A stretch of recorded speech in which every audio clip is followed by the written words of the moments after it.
Hi, what's up? How you doing? Karibu sana to me supplements YouTube channel. Finally, we are here. I'm super excited.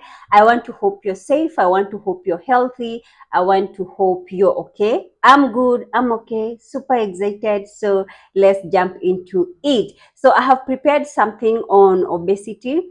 And we are going to start from the beginning. What is obesity? Basically, obesity is a chronic condition which is characterized by fat accumulation in the body. It is also characterized by insulin resistance and high low-grade chronic inflammation. We are going to see what those are later on in the video.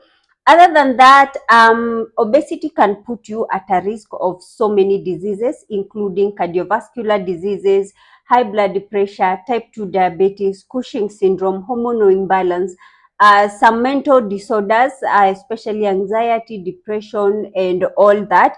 So basically, obesity can open doors to so many diseases. But before we even continue, I think the best way to begin is by thinking, how do I know if I'm obese in the first place? How do I know if I'm overweight in the first place? And you can do that by checking your BMI. BMI is what we call body mass index. That is the best way or the best criteria you can use to know your right weight. And nowadays you can basically go to Google, type BMI calculator. I'm going to post that small video showing all that. And all you need is your weight in kgs, your height in centimeters, and your age. And basically you click calculate.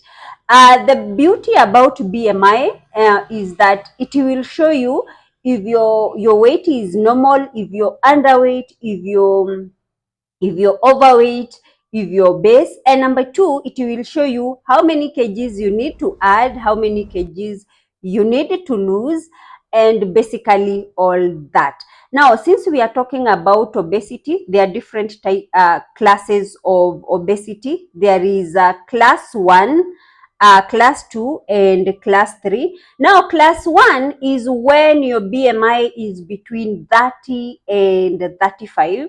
Class 2 is basically when your BMI is 35 to 40.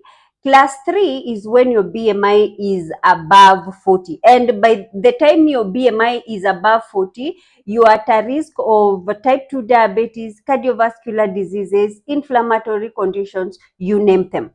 And basically, according to CDC, that is Center of Disease Control, there is another thing you need to be careful of, and that is fat accumulation on your midsection. Basically, the CDC says,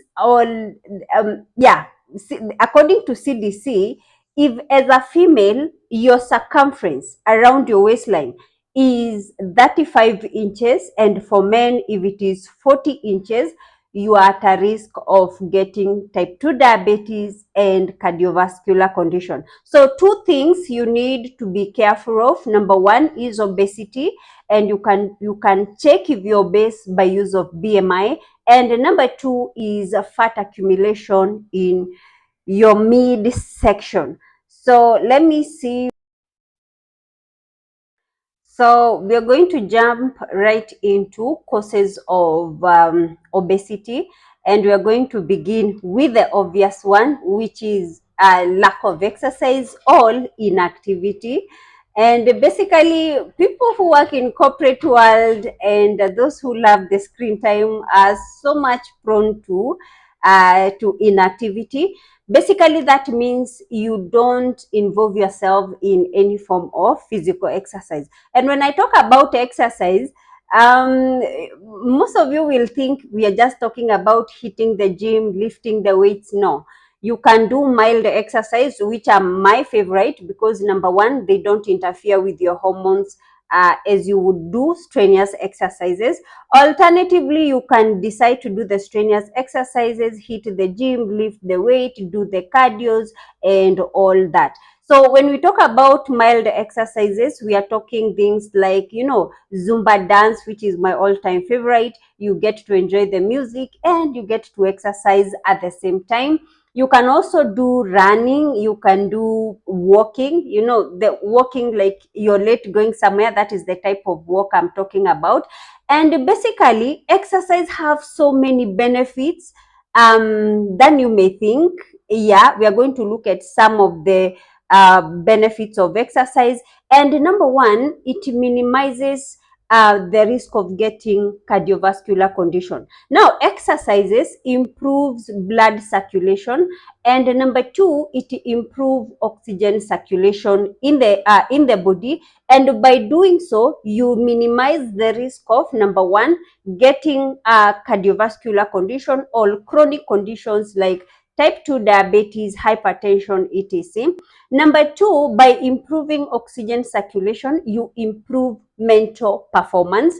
And by improving mental performance, you get the benefits of things like good mood, proper sleep, quality sleep, improved mobility, self-esteem, etc. Now, during exercise, why is it that we include supplements during exercise? And this is because supplements basically help, number one, in improving energy production, and number two, to help in stabilizing hormones that may be affected during exercise. Remember, during exercise, there are those hormones that are affected, and I think it is okay if we go through them, if we see some of the hormones that are affected during exercise, and we are going to jump, and basically, we are going to see how these hormones are affected and actually how they help in losing weight.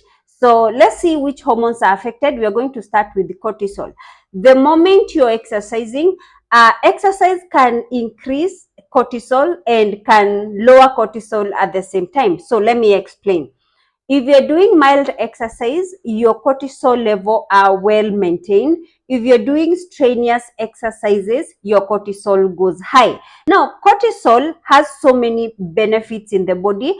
Number one, during exercise, when your cortisol goes high, it improves energy production, which helps you to go an extra mile during exercise. Also cortisol during exercise minimizes inflammation. Remember, inflammation is the basic it can cause insulin resistance, which causes obesity. And in this case, cortisol minimizes inflammation, and therefore it improves repair of the muscles. Remember, during exercise, there is tissue damage, there is muscle damage, and therefore with improved cortisol levels, basically inflammation is taken care of, there is proper muscle recovery, there is proper muscle repair. That way, after exercise, you don't feel muscle soreness and all that. Now, just to note, elevated levels of cortisol can lead to insulin resistance, and this happens because if you look at the mode of action, cortisol stimulates your liver to break down glycogen into sugars and deposit those sugars into the bloodstream. And number two, cortisol can also stimulate fat breakdown into sugars. Now, elevated levels of sugars in the bloodstream can cause insulin resistance, and this is where supplements comes in handy to regulate cortisol levels and to minimize elevated levels of blood sugars in the body. Now, we are going to see those supplements later on. First of all, let's look at the hormones that are affected, and then we are going to see the supplements that you can go for. All right.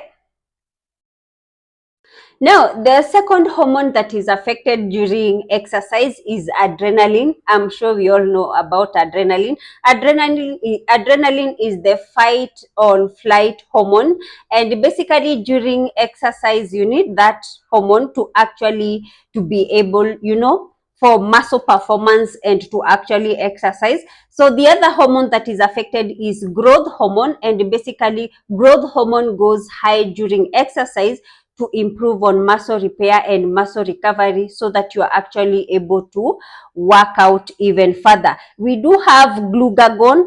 Glucagon is the opposite of insulin. Insulin works to minimize blood sugar levels. On the other hand, glucagon improves blood sugar levels so that you have ready energy to work out. Now, having elevated levels of glucagon can actually lead to insulin resistance, so that is something you need to work on. The other hormones that goes high is hormones like endorphins. Endorphins improve, that feeling of well-being, and basically how you feel good. Yeah, endorphin plays a huge role. And other hormones that comes in handy are things like thyroid hormones. Basically, exercise regulates thyroid hormone, which is involved in metabolism and energy production. There are other hormones that can be triggered by exercise. These are prolactin. Prolactin is the hormone that you produce during breastfeeding. So it can increase, and especially in women with exercise, prolactin can go high. We do have insulin like growth factors also goes high.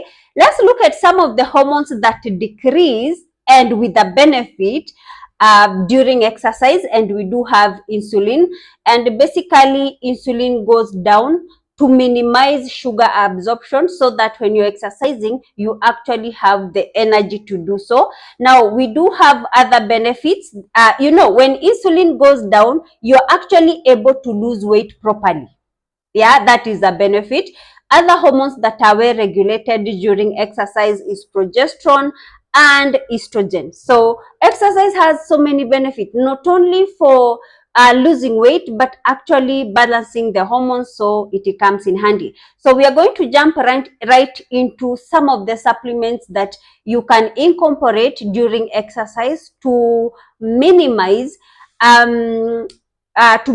weight gain after exercise, because majority of the people will notice that after exercise sometimes you tend to gain weight double. So we are going to see these supplements, how they work, and let me know what you think on the comment section about the supplements, and basically I will give you the feedback. Now, some of the supplements that you can include during exercise, and actually they also help in weight loss, are things like L-carnitine. Now, L-carnitine is a derivative of two amino acid, that is lysine and methionine.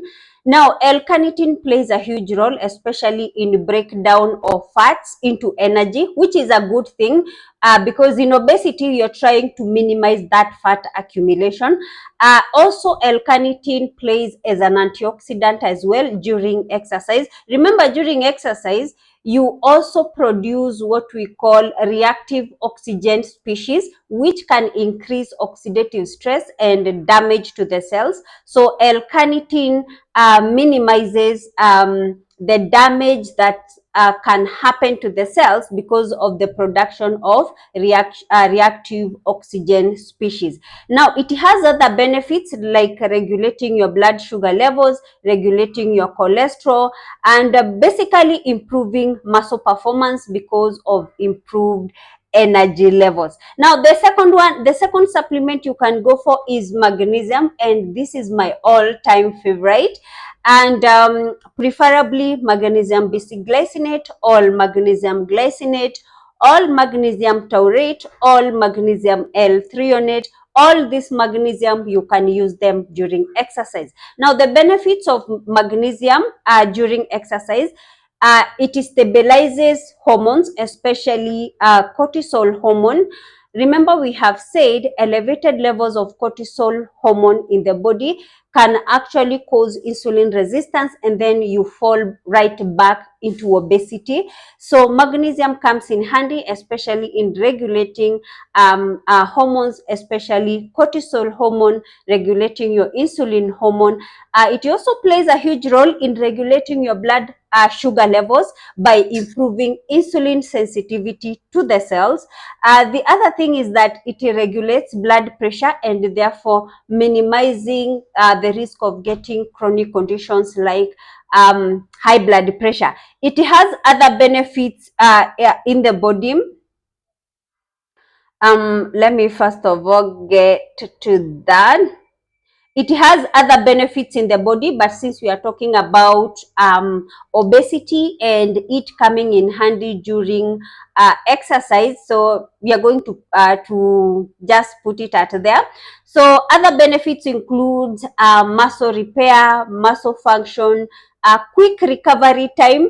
Remember, how quick you recover, how quick your muscles recover determines how, you know, how long you can go for the exercises. So magnesium comes in handy to improve recovery time, minimize muscle soreness and tiredness after exercise. So magnesium is a great supplement to incorporate during exercise. So we are going to look at vitamin D. Now, vitamin D has so many benefits. Number one, minimizes inflammation. Remember, and we are going to see how inflammation actually contributes to obesity. But in the meantime, let's look at some of the supplements that you can consider. So during exercise, also consider vitamin D. It's a great anti-inflammatory. Yeah, it is a great anti-inflammatory, and basically it helps in muscle recovery, muscle repair, and muscle healing. And basically it minimizes things like muscle soreness after exercise. It has other benefits, which includes regulating your blood sugar levels, regulating your weight, regulating your blood pressure, regulating your cholesterol, and therefore incorporating vitamin D during your exercises. Not only does it help with the exercise, but actually helps to deal with obesity in general. The other supplement you can go for is basically ashwagandha. Ashwagandha is a herb, and basically we consider ashwagandha an adaptogenic and aphrodisiac. Aphrodisiac nature of ashwagandha is that it can improve libido, and basically adaptogenic nature of ashwagandha is that it can lower cortisol level. Remember, as much as we are saying cortisol help in fat burning, improve energy production, we also need to keep it in check so that it doesn't cause insulin resistance afterward. And if there is something that comes in handy, is ashwagandha. Now, basically, ashwagandha benefits men big time because it improves testosterone production. It helps with muscle mass, muscle growth, muscle repair, and basically reproductive wise, it comes in handy. On the other hand, when it comes to ashwagandha in women, I would prefer you be careful because, as we have seen, it improves testosterone production, and therefore in women, I would not recommend long-term use of ashwagandha. In women, use ashwagandha for like a month or 2 months, and you can use low-dose ashwagandha, and after 2 months, you can give it a break. Other things to look out for ashwagandha in women, especially the ones who are in their reproductive years. The moment you start noticing that you're getting acne after using ashwagandha, you can give it a break because high testosterone in women contributes a lot to hormonal acne. Now, the other supplements to go for during exercise are basically proteins and amino acids. And proteins and amino acid directly contribute to weight loss because proteins, they have a way of making you feel like you're full, like your stomach is full, and therefore minimizing the rate at which you take your foods. Yeah, it minimizes the rate at which you take the foods, the amount you take, etc. And therefore protein comes in handy. Number two, they help in muscle repair and muscle recovery. So incorporating proteins in your exercise comes in handy because with exercise there is tear, there is inflammation to the muscles, and therefore protein comes in handy to boost repair and to boost recovery as well. Now, the other things that you need to incorporate during exercise are basically electrolytes. Yeah. Now, electrolytes are good in maintaining fluid balance. Yes.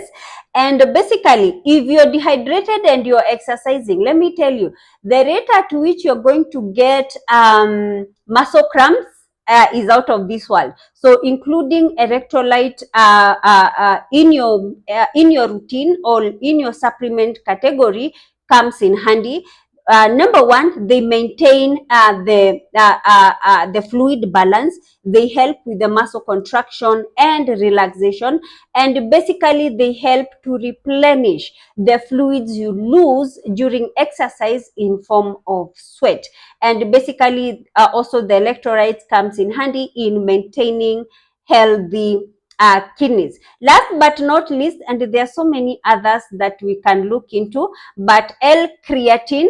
So basically, L-creatine is an amino acid, and basically it plays a huge role in energy production, regulating your blood sugar levels, improving muscle recovery, improving muscle performance, improving things to do with muscle repair and healing. Not to mention that it plays a huge role in both bone density and muscle mass. So they come in handy. So I think up to there, I have mentioned a fair enough amount of supplements that you can consider if you're doing exercise as a way of losing weight. One of the supplement two of the supplements I would call a must to go for is basically magnesium and vitamin D, and then you can add the rest. So we are also going to see other causes of obesity. We have seen inactivity. We have talked about exercise. How can you go about exercise? So the second one, we are going to see medications. So yeah, we are going to see how certain medication causes obesity. Now, the second thing that can cause obesity is basically some medication. We are going to see a few, and we are going to start with the steroid medications. Steroid medication, these fall under the category of glucocorticoids, yeah. And what glucocorticoids do, and example in this case are things like dexamethasone, prednisolone, methylprednisolone, all that category. What do? They cause high levels of cortisol in the bloodstream. And remember we said, having a high blood sugar levels over a long period of time can lead to insulin resistance, and with insulin resistance comes metabolic syndrome. Metabolic syndrome, obesity is one of them. Now, the other medication that can cause obesity are things like tricyclic antidepressant, tetracyclic antidepressants. In this case, in this category, we can do amitriptyline and mirtazapine. So basically what this medication do, they interfere with the neurotransmitters that are necessary for appetite, and therefore they can distort your appetite by stimulating it and therefore overeating. Now, other medication in this category, we can go for first generation antihistamines, things like diphenhydramine. Basically, one of the side effects of this medication is improved appetite, and therefore overeating can lead to obesity. Now, other causes of obesity are basically disability. Now, disability can cause obesity because of inactivity. People who they have limitation, and especially when it comes to physical limitations, that includes they are unable to exercise, and all that can lead to overweight. So the other causes of obesity is basically genetics, and what genetics do is that they can influence metabolic pathways, appetite regulation, and basically Some people are basically susceptible to obesity because they are prone to insulin resistance just because they have genetic issues. Genetic issues means this is hereditary. In your entire family lineage, you notice obesity is key thing. That is what we are talking about, and it can happen as a result of faulty genes.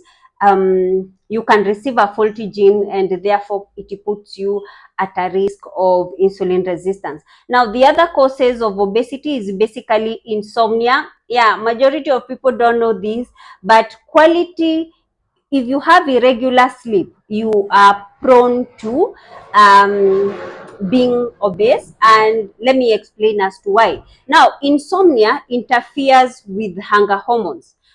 If you have irregular sleep, you can produce more ghrelin. Ghrelin is that hormone that improves hunger, that tells your body you're hungry, so go and eat something. And insomnia also minimizes production of leptin. Leptin is that hormone that tells you you have eaten enough, stop eating. Yeah, that is leptin for you. So with insomnia, you produce more ghrelin, meaning more hunger, meaning eating more, and especially you get cravings, especially cravings for high calories. These are things like refined carbohydrates, refined sugars, trans fats, etc. Now, another thing is that insomnia can interfere with cortisol levels. One of the reasons as to why you have insomnia is because your cortisol levels are high. And remember, cortisol works by keeping you alert. And elevated levels of cortisol can lead to high blood sugar levels, because cortisol increases high blood sugar levels by instructing the liver to break down glycogen into glucose and depositing the same glucose into the bloodstream. Now, high blood sugar levels over a long period of time can lead to insulin resistance and therefore metabolic conditions. And in this case, metabolic conditions, one of them is obesity. So I think up to there, another thing you need to understand is that insomnia also interferes with insulin sensitivity. Yeah, and if your cells are not sensitive to insulin, you are not able to manage the blood sugars properly, and this leads to insulin resistance and therefore obesity. So we are going to look at other causes of obesity, and yeah. Now, the other things that we look at that causes obesity is poor eating habits, and poor eating habits contribute a lot. Let's look at what do we mean by poor eating habits. Poor eating habits, you need to consider things like time, when, the time at which you eat. Number two, the frequency. Number three, the type of foods that you eat. Let's look at time.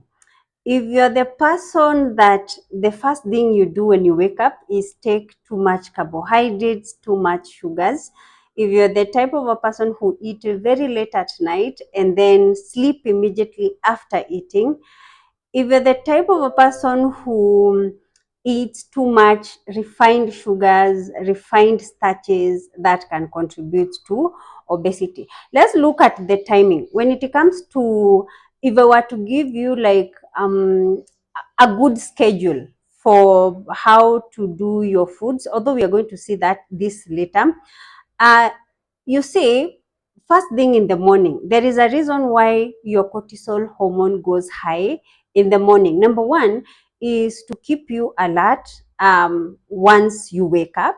And number two is to increase blood sugar levels so that when you get out of bed, you actually have the energy to do so. So the first thing in the morning, for me, I would not go for high sugars and high carbohydrates. I would go for high proteins. And the beauty about taking high proteins in the morning is that, number one, you don't feel hungry over a long period of time. That means you can even go up to around 2 p.m. before you could feel hungry. And number two, taking high proteins give your body a chance to break down fats for energy, and therefore minimizing fat accumulation in the body. Number two, for those who like snacking at night contributes a lot to obesity. Let's look at how snacking at night contributes.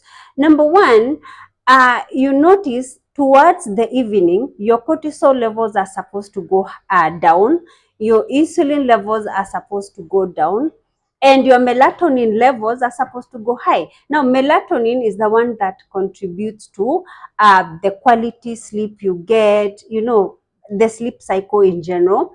And basically, when you're snacking at night, what you do, you're increasing your blood sugar levels, increasing your insulin levels, increasing your cortisol levels, and you will, as we have seen, by snacking at night and increasing cortisol levels, you contribute a lot to insomnia. And basically, at night, your body doesn't know what to do with the entire, all the foods you eat at night. So basically, snacking at night, especially on sugars, cakes, carbohydrates, basically increases the chances of you being obese, because insulin is also responsible for fat accumulation in the body. So the higher sugars, the carbohydrates you take at night, what your body will do with all that foods will basically convert them into fats, therefore contributing to obesity. Another thing you need to notice is that eating and then immediately sleeping at night, that is not a good idea. Number one, it will increase chances of insomnia because of poor digestion. You will notice that if you're the type of a person who eats then sleeps immediately, you will notice that you wake up with fatigue, you wake up with hyperacidity, you wake up with the brain fog. Basically, that means you have interrupted sleep, and interrupted sleep means much fat accumulation in the body. Another thing is the type of foods that you eat. If you're the type of a person who run away from fibers, yeah, that is going to contribute a lot to obesity. Let's look at fiber. And by the way, fiber is one of those elements that keeps your digestive system healthy, regulates your blood sugar levels, regulates your cholesterol levels. It plays a huge role.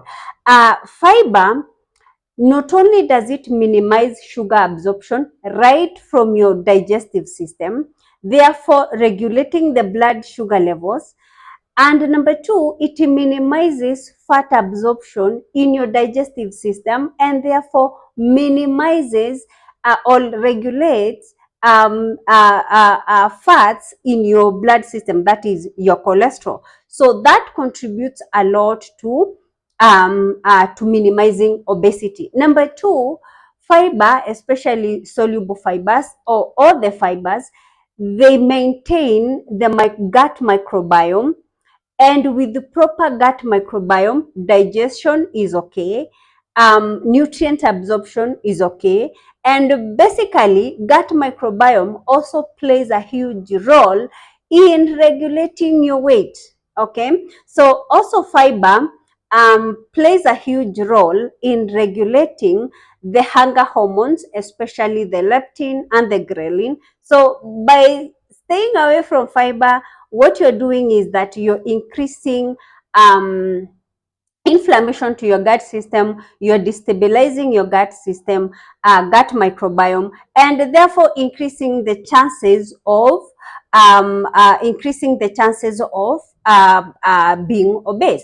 Another thing about fiber is that they minimize hunger, because fiber, first of all, they're usually bulky, and therefore they make your stomach feel full, and therefore you minimize the frequency of your eating habits. And number two, fiber plays a huge role, like we have seen, in minimizing cravings, especially sugar cravings, starch cravings. So fiber plays a huge role in when we talk about obesity. Now, so if there is something actually that will really favor your digestive system, number one, fiber. Number two, probiotics. If you can manage to, to keep these two constant, you're not going to have issues with weight. You're not going to have issues with the digestive disorders. So you will do your digestive system, the benefits. And basically, when we talk about fiber, you can take them in supplements form. My all-time favorite, I actually have one, is kelp. Yeah, this is my all-time favorite. Apart from kelp being fiber, it is also a good antioxidant. It is a really good in improving energy production. So fiber, kelp comes in handy. Other fibers that you can look out for in form of supplements are things like inulin, things like glucomana, things like grapefruit extract. This one is a good one because it also has antioxidant properties. You can also look into what we call phylum husk, also comes in handy. I'm going to list them somewhere here so that you can have a look at them. The other way you can improve your digestive system is by taking probiotics. They do come in handy. There are different varieties of probiotics. I'm also going to put them here so that you can have a look at them. So we are going to look at other causes of obesity. I'm almost over with the causes. So yeah. Just before I leave the section for poor eating habits, we also need to look at the amount of foods we eat. You see, at night, you don't have to eat like a whole lot, like junks, and especially, huge amounts of carbohydrates, huge amount of sugars. No, so the amount also matters a lot, and what time are you taking them? For me, if you ask me, I would prefer my suppers to be full of fiber and healthy fats. Healthy fats are things like cashew nuts, groundnuts, peanuts, avocados. So, and not in huge amount, but in normal amounts. Your carbohydrates, I would prefer you take your carbohydrates during the day when you are actually busy, so that your body can utilize the carbohydrates and sugars for energy instead of storing them as fats. So before we continue with the topic, so we have said the amount, and number two, the frequency. If you're the person who eats after every 2 hours, after every 1 hour, you don't have a proper schedule for eating, that can contribute to obesity. For example, if you're the person who will wake up in the morning, you take your carbohydrates, by around 9, you're eating something else, by around 10, you're already on sugars again, that will contribute a lot to obesity. So you need to have like a good schedule when you take your starches, when you eat your food. It plays a huge role, and especially in in maintaining your weight. Now, the other conditions that actually contribute to obesity is health issues, things like hypothyroidism. Hypothyroidism means you have your body is unable to break down the food you eat into energy, and therefore your body usually stores that food into fat. Other conditions are things like polycystic ovarian syndrome. Basically, polycystic ovarian syndrome is characterized by insulin resistance, of which we have seen insulin resistance contributes to obesity big time. Now, the other diseases that contribute to obesity are things like type 2 diabetes, which also is characterized by insulin resistance.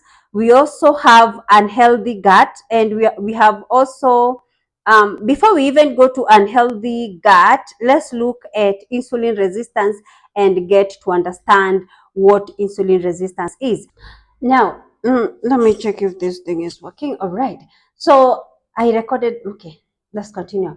So let's jump right into the last two causes of obesity, and we have insulin resistance and low-grade chronic inflammation. So insulin resistance is where your cells, the muscle cells, the fat cells, the liver cells, are unable to respond to insulin,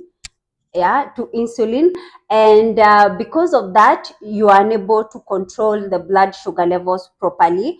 When that happens, your body has a way of increasing insulin in an attempt to regulate that blood sugar levels. So when your body comes to that point, the excess sugars in your blood system are usually converted into fats, and basically they are stored in the midsection. So whenever you find that you're storing a lot of fat in the midsection, blame it on two hormones, that is the cortisol hormone and the insulin hormone. So basically that is how insulin resistance causes obesity. Now the other one is low grade chronic inflammation.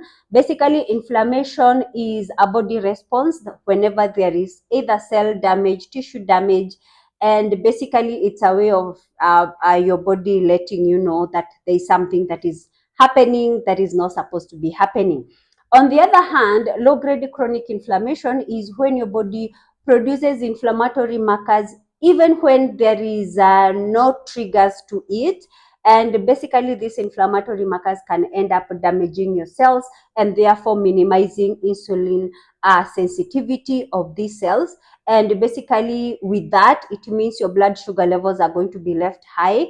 And with that, insulin resistance can occur. And basically, when insulin resistance happens, obesity. I keep checking on this mic because I noted that sometimes I'm recording and yet it's off. Anyway, so with insulin resistance, obesity comes in. Now, we are going to look at how do you go about weight loss, because I know the main agenda of this topic of obesity is to actually help someone on how you can go about weight loss. And number one is exercise. I talked deeply about exercise earlier in the videos, and basically I mentioned the supplements that will come in handy to help with the exercise. The second one we're going to go into is fasting, and let me tell you, just like exercise, fasting can sort a lot of problems. Yeah, fasting has so many benefits. We are going to go through them and you can let me know what you think.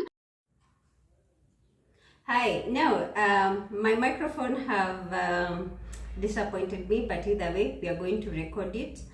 Hopefully it will be okay. So we were looking at ways of losing weight, and one of it is exercise, and I have given detailed information on how you can go about exercise, supplements that you can consider taking. Now let's look at fasting. And fasting has so many benefits, and we are going to look about them. Just hold on. Yeah, come on, just a minute. Yeah, fasting has so many benefits. One of them being on the list is weight loss, definitely, and it does so by controlling blood sugar levels, controlling cholesterol levels, controlling inflammation. And apart from the weight loss, it has other benefits, including controlling your blood pressure levels, protecting you from getting neurodegenerative diseases, protecting you from getting certain cancers. Yeah, also fasting supports supports or slows down aging symptoms. I know majority of you will be happy to hear this, but fasting do slow down aging, and therefore you need that skin glowing.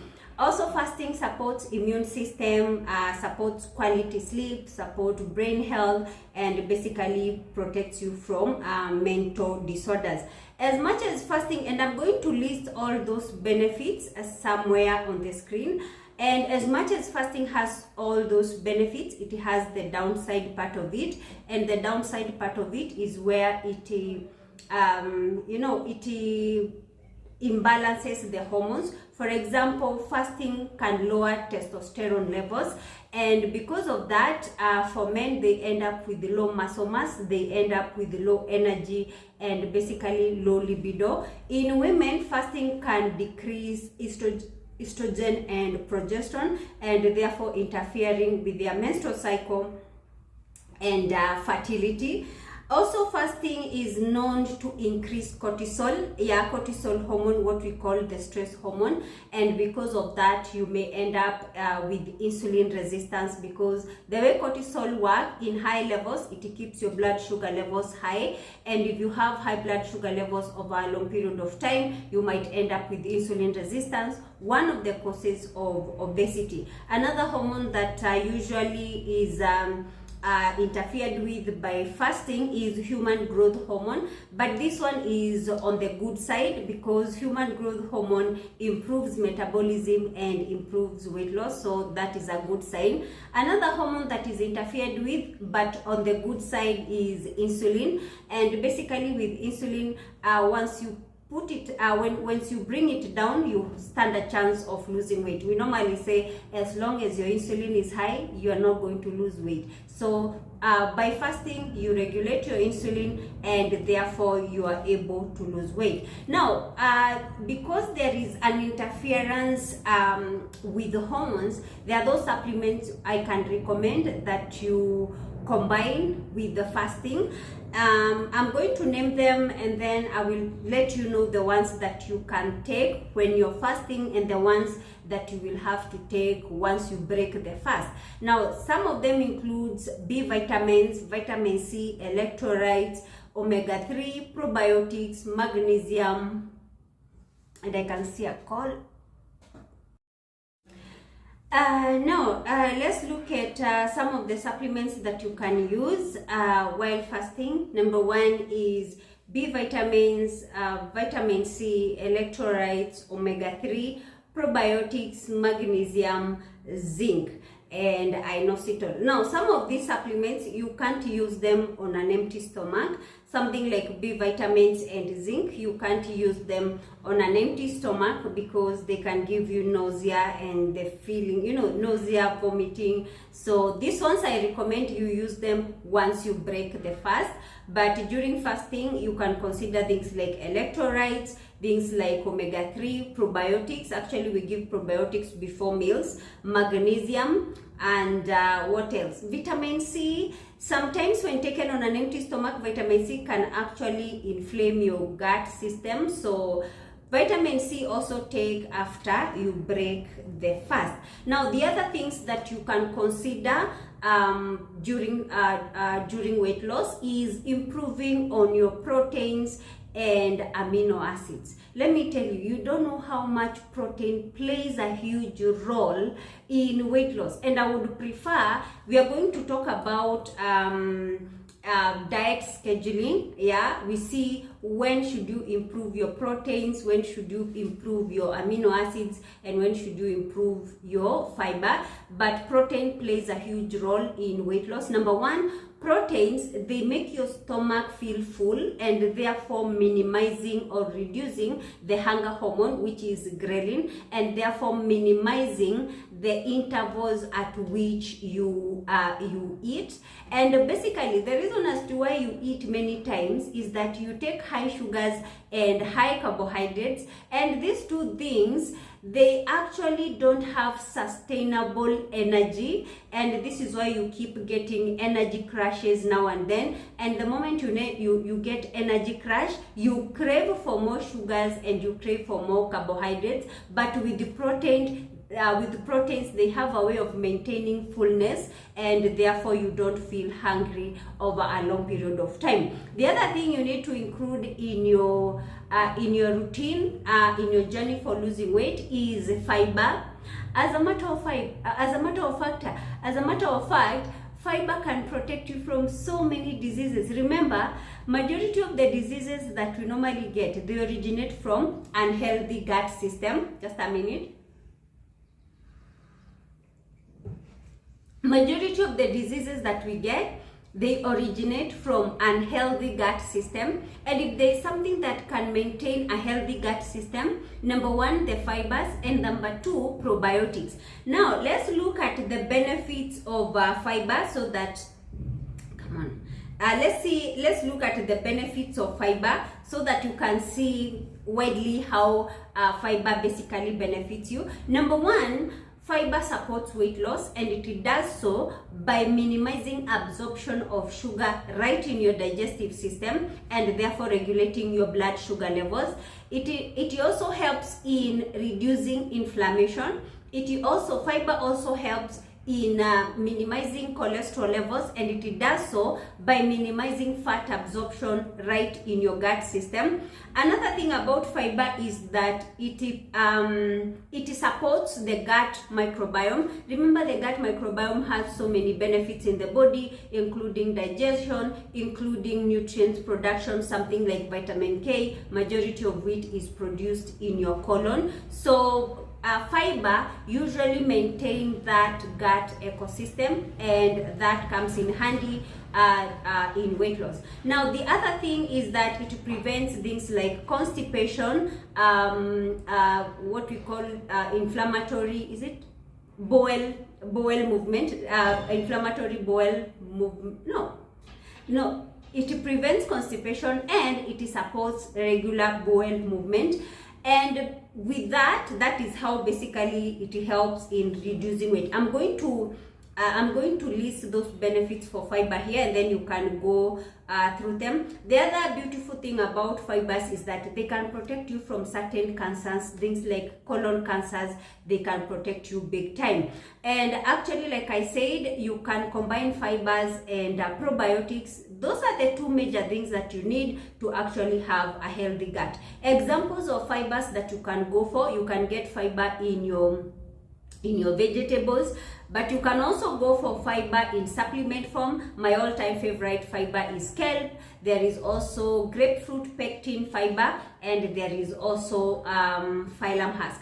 For probiotics, there are so many. You can get the lactobacillus, and there are other classes. I'm going to list them as well. Now, the other things you need to look out for in your journey to weight loss is basically avoid night meals, avoid snacking at night, avoid carbohydrates and sugars, especially during dinner.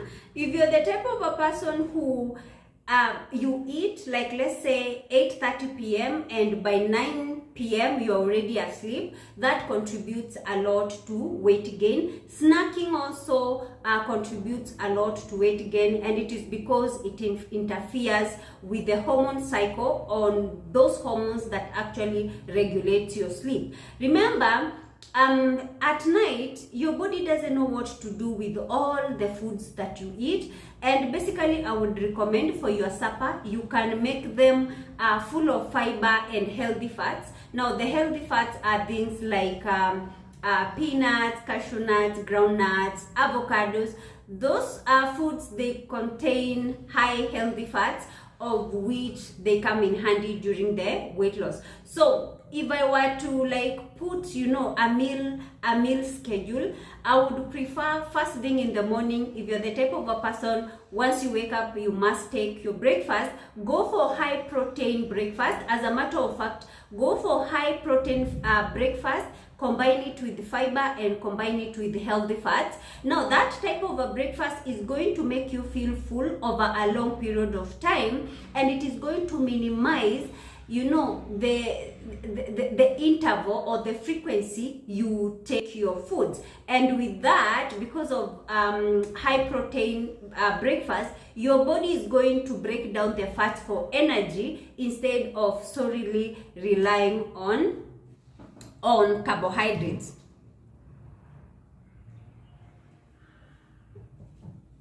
Another thing is, you can take your carbohydrates during the day when you are actually busy, so that your body can use those carbohydrates and sugars for energy instead of storing them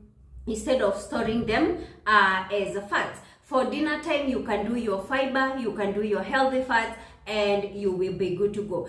During your weight loss, you can stay away from sugars. Actually, you can decide to stay away from all types of sugars. That one is recommended. Another thing you need to put in consideration on your weight loss journey is actually hydrating, and especially if you're exercising, you're fasting, hydration is necessary. So remember to put electrolytes into place. And with electrolytes, you can go for salts, you can go for things like ORSs. They do come in handy because hydration comes in handy when losing weight. The other things you need to look out for is quality sleep. Remember, if you're not getting quality sleep, it means you have hormonal imbalance, and that means your cortisol levels are high. Remember, cortisol is that hormone that keeps you alert, that keeps you awake. And the problem with high cortisol levels in your body is that they can cause insulin resistance by making sure that your blood sugar levels are always high. So quality sleep plays a huge role in weight loss. And basically, some of the supplements that would come in handy to maintain quality sleep, regulate your blood sugar levels, none other than magnesium. And last but not least is basically changing your lifestyle. I know this one is going to be a bit hard for so many people, but changing lifestyle comes in handy in maintaining your weight. You can do so by minimizing the levels of alcohol you're taking, minimizing the levels of sugars you're taking, minimizing the levels of starches you're taking, and basically all that. So losing weight is basically it involves a life change, a lifestyle change, and a lot of discipline, and yeah. But basically, to wrap it up, the things I can put as a key point when it comes to obesity and weight loss. Number one, keep inflammation at bay. Number two, regulate the sugars that you're taking and the starches that you're taking. Number three, maintain a healthy gut by use of fibers and probiotics. And number four is that reduce oxidative stress. I know we haven't talked about oxidative stress, but oxidative stress contributes a lot to weight gain. Because oxidative stress basically damages your cells and damages your tissues. And remember, the more fat you are accumulating in the body, the more you are producing the reactive oxygen species, which can cause oxidative stress to your cells. So with obesity is a vicious cycle. You notice that insulin resistance can cause obesity, and when you get obesity, the fat accumulation can also cause further insulin resistance. So you notice when it comes to obesity, it is like going round and round. One thing can cause obesity, and when you get obese, it can cause that same thing that actually caused obesity. So those are the things that you need to keep at bay, and enjoy your journey losing weight, and hoping to hear feedback on the comment section, and I will be super happy. So for now, God bless you so much. Stay healthy, and stay fit, stay happy, stay peaceful, and see ya. Bye.